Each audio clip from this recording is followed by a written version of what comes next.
ఇవాల్టి కాలంలో Google pay, phone పేలు అందరూ వాడుతున్నారు. ఒక్క మాటలో చెప్పాలంటే ఇప్పుడంతా డిజిటల్ పేమెంట్స్ యుగం. దీంతో అందరూ యూపీఐ పేమెంట్స్ ని ఎక్కువగా దృష్టి పెడుతున్నారు. దీంతో ఇప్పుడు దేశంలో యూపీఐ చెల్లింపులు చేసే వారి సంఖ్య గణనీయంగా పెరిగిపోతున్నారు.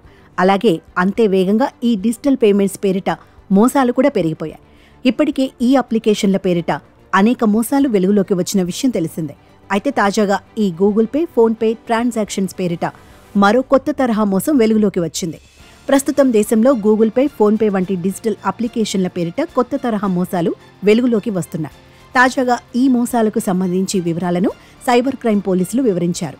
అదేమిటంటే, ఇప్పటి వరకు మనకు తెలియకుండా ఎవరైనా Google pay, phone pay, UPI యాప్ల ద్వారా డబ్బులను పంపిస్తే ఆ తర్వాత పొరపాటున డబ్బులను మీకు పంపించామని తిరిగి అదే నెంబర్కు నగదును పంపమనే అడిగేవారు.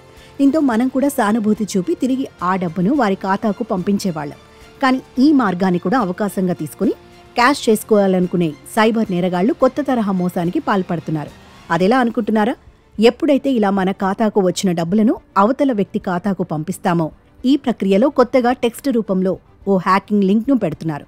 దీనిని క్లిక్ చేయడం ద్వారా మన బ్యాంక్ ఖాతా మొత్తం హ్యాక్ అవుతుంది.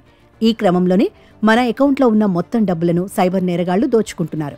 ఈ విధంగా రాను రాను ఈ ట్రాన్సాక్షన్స్ పేరిట మోసాలు పెరిగిపోతున్నాయి. దీంతో ప్రజలు ఈ తరహా మోసాలపై అప్రమత్తంగా ఉండాలని సైబర్ క్రైమ్ పోలీసులు హెచ్చరిస్తున్నారు.